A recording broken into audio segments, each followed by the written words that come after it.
Cuando imaginamos la casa donde vivió Jesús en Nazaret, casi todos construimos en la mente una versión simplificada, limpia y vagamente romántica de lo que podría haber sido una vivienda del siglo I. Quizás pensamos en paredes de piedra blanca, un patio tranquilo con una higuera, alguna vasija de barro junto a la puerta y una atmósfera de sencillez pastoral. La realidad arqueológica que los excavadores han encontrado en Nazaret, Cafarnaúm, Magdala, Chorazín y decenas de aldeas galileas del período del Segundo Templo es mucho más compleja, mucho más oscura literalmente, mucho más ruidosa, mucho más olorosa y al mismo tiempo mucho más fascinante de lo que ninguna película religiosa se ha atrevido a mostrar. Hoy vamos a entrar de verdad en las casas de Galilea del siglo I, habitación por habitación, detalle por detalle, con lo que la arqueología moderna nos ha revelado sobre cómo vivía realmente la gente en tiempos de Jesús. Deja tu like, suscríbete y comparte. Comencemos. El material de construcción más común en la Galilea rural del siglo I era la piedra caliza local combinada con barro. Las paredes se construían apilando piedras sin labrar o toscamente talladas unidas con mezcla de barro y paja. No con mortero de cal, como en las construcciones romanas de mayor calidad. Este tipo de construcción, llamada opus incertum, en su versión más rústica, era extremadamente común en las aldeas campesinas de Galilea, porque la piedra caliza estaba disponible en todas partes. El barro era gratis, y la técnica no requería artesanos especializados. El resultado eran paredes de entre 40 y 60 centímetros de espesor que en verano mantenían el interior relativamente fresco y en invierno acumulaban el calor del fuego interior. El lado negativo era que las paredes de barro eran vulnerables a la lluvia prolongada y requerían mantenimiento constante para rellenar las grietas que aparecían cada temporada. El techo de la casa típica galilea del siglo I no era de tejas cerámicas ni de pizarra, sino de vigas de madera cubiertas con ramas, cañas y una capa gruesa de barro apisonado. Este tipo de techo plano, llamado en la literatura arqueológica techo de tierra, era prácticamente universal en las viviendas humildes de toda la región del Levante antiguo. Tenía ventajas reales. El techo plano creaba una terraza exterior que era utilizable como espacio adicional de la casa durante los meses sin lluvia, para secar higos, aceitunas y granos al sol, para que los niños jugaran, para que los adultos durmieran en las noches calurosas de verano y para todo tipo de actividades domésticas que necesitaban espacio al aire libre. El Evangelio de Marcos describe cómo 4 hombres que llevaban a un paralítico para que Jesús lo sanara, abrieron el techo de la casa donde Jesús estaba predicando y bajaron a su amigo por el agujero en una camilla, un detalle que solo es físicamente posible con un techo de barro apisonado que puede ser excavado con las manos. El techo de barro tenía, sin embargo, un problema mayor que se manifestaba en cada temporada de lluvias. Se filtraba. El agua de la lluvia penetraba por las grietas del barro seco y creaba goteras que durante los meses de invierno en Galilea, de octubre a marzo, podían hacer la vida interior verdaderamente miserable. El libro de los Proverbios menciona 2 veces el goteo constante del techo como algo equivalente en insoportabilidad a vivir con una mujer pendenciera, una comparación que tiene mucho más impacto cuando se entiende que no era hipotética, sino un problema real y cotidiano que cada familia de aldea galilea enfrentaba cada invierno. El mantenimiento del techo era una tarea anual que se realizaba al final del verano, justo antes de las primeras lluvias, aplastando una capa nueva de barro con un rodillo de piedra que se conservaba en el techo mismo y cuya existencia está atestiguada por los arqueólogos en múltiples sitios. El interior de la casa galilea típica era oscuro. La iluminación natural entraba por la puerta, que era la abertura principal y a menudo la única abertura significativa de la estructura, y por 1 o 2 ventanas pequeñas muy altas en la pared, del tamaño de una ranura horizontal, diseñadas para que pasara el aire pero no el calor directo del sol ni los animales más pequeños. Las lámparas de aceite de oliva eran la única fuente de luz artificial disponible. pequeñas lamparillas de cerámica con una mecha de lino flotando en aceite que producían una llama del tamaño de una vela modesta, que iluminaban un radio de menos de 1 metro con una luz temblorosa y anaranjada. La parábola de Jesús de la mujer que pierde una moneda y barre toda la casa encendiendo una lámpara para encontrarla es perfectamente comprensible en este contexto. En el interior oscuro de una casa galilea del siglo I, sin lámpara, era literalmente imposible encontrar un objeto pequeño en el suelo de tierra o de piedra. Una sola lámpara de aceite producía suficiente luz para que una persona pudiera encontrar su camino en el interior, pero no suficiente para leer, para trabajar con precisión manual o para distinguir detalles finos a más de 1 metro de distancia, lo que significa que en las casas galileas del siglo I, la vida doméstica efectiva terminaba prácticamente cuando se ponía el sol y comenzaba de nuevo con el alba. El suelo de la mayoría de las casas aldeanas galileas del siglo I no estaba pavimentado con mosaicos ni con losas de piedra tallada. Era simplemente tierra apisonada y en algunos casos cubierta con una capa de barro mezclado con ceniza que creaba una superficie relativamente lisa, más fácil de barrer pero nunca perfectamente limpia. Los mosaicos de piedra existían en las casas de la élite, en las ciudades helenísticas como Séforis y Tiberíades que Herodes Antipas construyó en Galilea durante la vida de Jesús, y en las sinagogas más importantes. Pero en una aldea campesina como Nazaret o Cafarnaúm, el piso de tierra era la norma absoluta para la gran mayoría de las familias. En algunas casas se han encontrado pisos de roca natural, tallada directamente en la base de la colina sobre la que se construyó la aldea, que era más dura y más limpia que la tierra batida y que no requería mantenimiento. La distribución típica de la casa galilea de clase artesana o campesina era de 1 o 2 cuartos principales con un espacio contiguo más bajo, a menudo semisótano, que servía de establo para los animales durante la noche. Esta convivencia de personas y animales bajo el mismo techo o en espacios adyacentes comunicados no era una señal de pobreza extrema, sino la norma organizativa de la mayoría de los hogares rurales. Los animales, principalmente burros, cabras y gallinas, dormían en el nivel inferior por varias razones prácticas. El calor corporal de los animales contribuía a calentar el espacio habitable de arriba durante las noches frías de invierno. Los animales estaban protegidos del robo nocturno, que era un problema real en las aldeas, y el establo integrado en la casa facilitaba el cuidado de los animales sin tener que salir al frío de la madrugada. Los arqueólogos han identificado esta estructura de casa con establo en decenas de yacimientos del periodo del Segundo Templo en toda Galilea.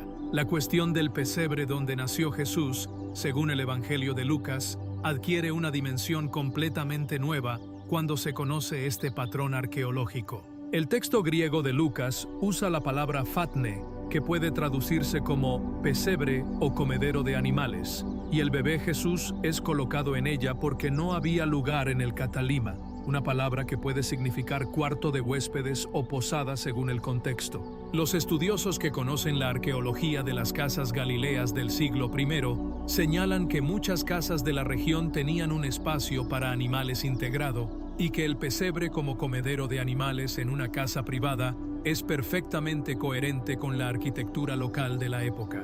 La imagen tradicional del establo separado como una construcción independiente al estilo europeo medieval no tiene respaldo en la arqueología del Israel del siglo I, donde el establo formaba parte integrada de la vivienda familiar.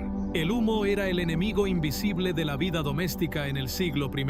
Las cocinas en las casas galileas no tenían chimenea. El fuego se hacía en el suelo o sobre una plataforma baja de piedra en el interior de la habitación principal o en el patio, y el humo salía como podía por la puerta y las ventanas reducidas, impregnando las paredes, el techo y todo lo que había en el interior. Los estudios de restos óseos de poblaciones del periodo del Segundo Templo muestran evidencias de enfermedades respiratorias crónicas relacionadas con la exposición continua al humo en espacios cerrados, especialmente en mujeres y niños que pasaban más tiempo dentro de la casa que los hombres adultos que trabajaban en el campo o en el taller. El hollín acumulado en los techos de barro de las casas excavadas es tan abundante que los arqueólogos pueden usarlo como marcador para identificar los espacios de cocina dentro de las estructuras. Las investigaciones médicas sobre poblaciones antiguas del Levante muestran que la mayoría de los adultos mayores de 40 años presentaban signos de daño pulmonar crónico compatible con décadas de exposición continua al humo de madera en espacios cerrados mal ventilados. Un dato que pone en perspectiva dura la esperanza de vida real de los galileos del siglo I. El mobiliario de una casa campesina galilea del siglo I era mínimo por lo que hoy consideraríamos estándares básicos de comodidad. No había camas con colchón en el sentido moderno. Se dormía sobre esteras de fibra vegetal tejida, pieles de animales curtidas o mantas de lana gruesa extendidas directamente sobre el suelo. Durante el día estas esteras se enrollaban y se apilaban contra la pared para liberar espacio en el cuarto principal que era a la vez comedor, sala y dormitorio de toda la familia. Las mesas bajas de madera o piedra, si existían, eran para colocar las vasijas y los utensilios de cocina, no para comer en ellas. Se comía sentado en el suelo sobre la estera o en cuclillas alrededor del fuego. Jesús sana a la suegra de Pedro que estaba en cama con fiebre. La cama de una mujer galilea del pueblo era muy probablemente una estera en el suelo de su casa de piedra y barro. El agua era el bien más preciado y el que más trabajo exigía en la vida doméstica del siglo I. No había acueductos que llegaran a las aldeas galileas más pequeñas. El agua se obtenía de pozos comunales cavados en la roca, de cisternas que recogían el agua de lluvia del techo y del patio, o se cargaba desde fuentes y manantiales a distancia. Cargar el agua era trabajo de mujeres y niños, que hacían múltiples viajes diarios al pozo o a la fuente con vasijas de cerámica o de piedra sobre la cabeza o la cadera. La escena del Evangelio de Juan, donde Jesús encuentra a una mujer de Samaria en el pozo al mediodía, una hora inusual para ir al pozo, porque lo común era ir por la mañana temprano antes del calor, tiene todo el sentido cuando se conoce que ir al pozo era una actividad social comunitaria que la mujer de mala reputación quería evitar, haciendo su viaje a la hora en que nadie más iba. En las mañanas de verano en Galilea, cuando la temperatura comenzaba a subir rápidamente al amanecer, las mujeres competían por ser las primeras en llegar al pozo comunal para evitar el calor del mediodía y para poder charlar con las vecinas antes de que el calor del día convirtiera el viaje en una verdadera tortura física de varios kilómetros de ida y vuelta con una vasija llena sobre la cabeza o la cadera. Deja tu like, suscríbete y comparte. Las cisternas de piedra excavadas en el suelo bajo las casas eran fundamentales para la supervivencia durante los meses secos del verano en Galilea, de mayo a octubre, cuando no llovía absolutamente nada. Estas cisternas, impermeabilizadas con una capa de yeso hidráulico aplicada cuidadosamente sobre la roca porosa, recogían el agua de lluvia del invierno que se conservaba para el uso del verano. En Nazaret, los arqueólogos han encontrado cisternas excavadas en la roca caliza, debajo de las casas y en los patios que datan del periodo del Segundo Templo, confirmando que este sistema de recolección de agua de lluvia era una técnica bien establecida en la Galilea del tiempo de Jesús. Una cisterna familiar podía almacenar suficiente agua para la familia y los animales durante varios meses, pero requería mantenimiento constante del yeso impermeabilizante para que no se filtrara a la roca. Los estudios arqueológicos de Nazaret han revelado datos de enorme interés sobre el pueblo donde Jesús creció. Nazaret, en el siglo I, era una aldea pequeña de entre 200 y 400 personas, según las estimaciones más recientes basadas en la superficie excavada y en los patrones de densidad de ocupación conocidos para la región. Estas estimaciones sugieren entre 30 y 50 casas en total, todas del tipo de piedra y barro que hemos descrito, agrupadas en una terraza de la ladera del monte sobre el que se asienta el pueblo moderno. La ausencia de objetos de lujo, de cerámica importada de alta calidad o de monedas en grandes cantidades en los yacimientos de la Nazaret del siglo I confirma que era una aldea de campesinos y artesanos pobres, sin conexión visible con las rutas comerciales principales de la región. La ausencia de Nazaret, en cualquier fuente literaria judía o romana, anterior al siglo II de nuestra era, fue usada durante décadas por algunos críticos como argumento para dudar de la existencia histórica del pueblo. Sin embargo, las excavaciones sistemáticas realizadas desde los años 90 han confirmado sin ambigüedad la existencia de una aldea habitada en ese lugar exacto durante el siglo I, silenciando definitivamente ese argumento. En Cafarnaúm, el pueblo del lago donde Jesús realizó la mayor parte de su ministerio público, según los evangelios sinópticos, los arqueólogos han excavado bloques enteros de viviendas del siglo I que dan una imagen muy precisa del entorno donde vivieron Pedro, Andrés y los otros discípulos pescadores. Las casas de Cafarnaúm eran de basalto negro volcánico, la piedra local disponible en esa zona del lago Kinneret, a diferencia de la caliza beige de Nazaret. Estaban agrupadas en unidades de varias habitaciones alrededor de un patio central, compartido por varias familias emparentadas, un patrón que los arqueólogos llaman casa compuesta o ínsula.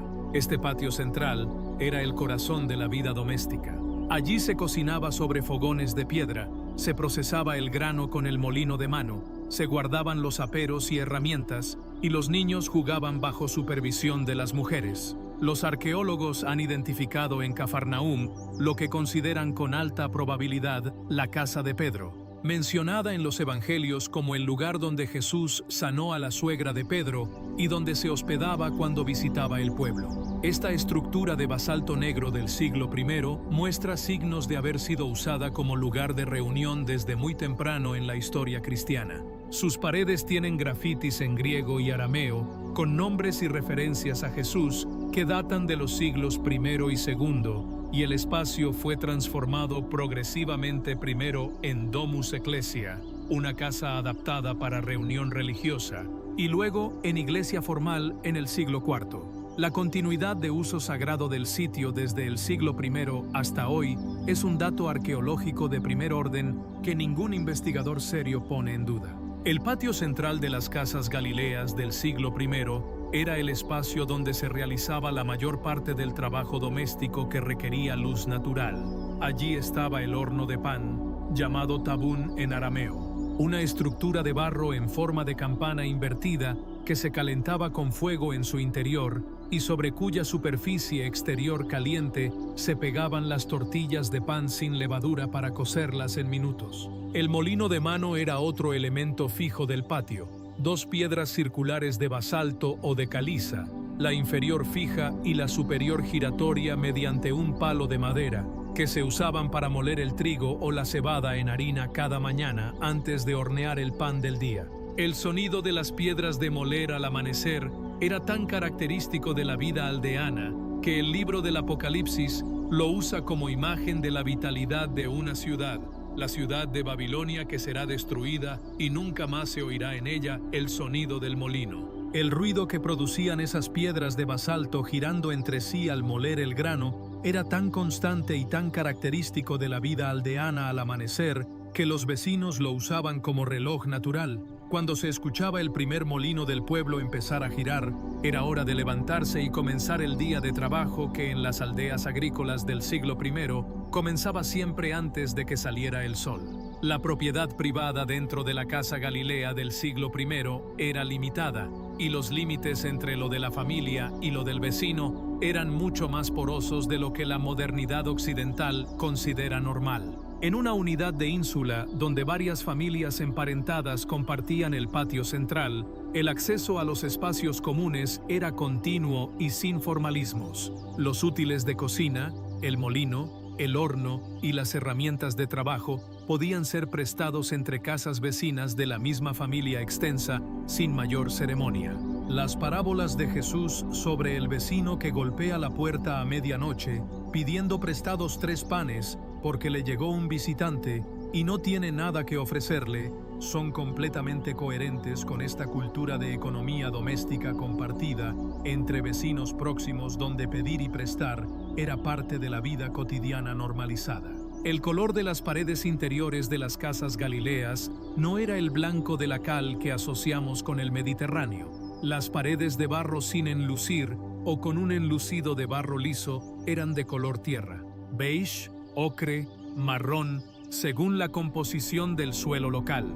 En las casas de mayor calidad, especialmente en las ciudades con influencia helenística como Séforis y Jericó, se aplicaba un enlucido de yeso blanco o incluso se pintaban las paredes con pigmentos de colores en franjas horizontales o con motivos decorativos geométricos. Pero en la Nazaret campesina del siglo I, las paredes eran del color natural del barro y la piedra local, sin decoración alguna. El interior de la casa donde Jesús creció era oscuro, de colores tierra, impregnado de humo y de los olores de la cocina, los animales y la vida humana concentrada. El espacio privado en el sentido moderno prácticamente no existía en la casa Galilea del siglo I.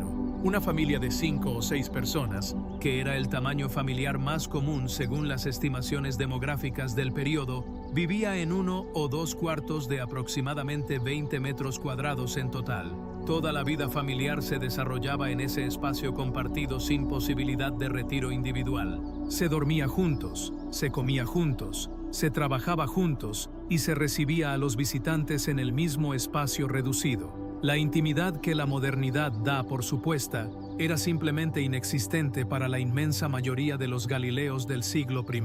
Esta realidad de vida comunitaria intensa explica por qué los momentos en que Jesús buscaba soledad para orar en lugares apartados, en el desierto, en las montañas, son sistemáticamente resaltados por los 4 evangelios como momentos extraordinarios y deliberadamente buscados. Los almacenes de alimentos eran una parte crítica de la arquitectura doméstica del siglo I. Grandes vasijas de cerámica de hasta 1 metro de altura, llamadas dolia en el mundo romano, se usaban para almacenar aceite de oliva, vino, granos y aceitunas en sal.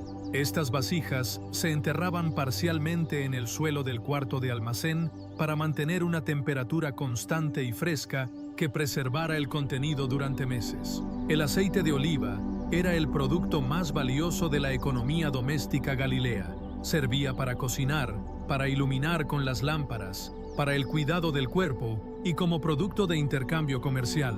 Una familia con una buena reserva de aceite y de grano al inicio del invierno estaba relativamente segura. Una familia sin reservas al llegar las lluvias estaba en una situación de vulnerabilidad real que los evangelios reflejan en múltiples parábolas sobre la escasez y la abundancia. La mesusa, el pequeño estuche con un pergamino de la Torá, que los judíos observantes colocan en el marco derecho de la puerta de entrada de su casa, ya existía en el siglo I como práctica religiosa basada en el texto del Deuteronomio, donde se ordena escribir los mandamientos en los postes de la casa y en las puertas. Los arqueólogos han encontrado en Qumrán y en otros sitios del periodo del Segundo Templo pequeños estuches y marcas en los marcos de las puertas que sugieren la práctica de la mesusá en ese periodo. Entrar a la casa de una familia judía galilea del siglo I implicaba pasar bajo este signo de la alianza con Dios,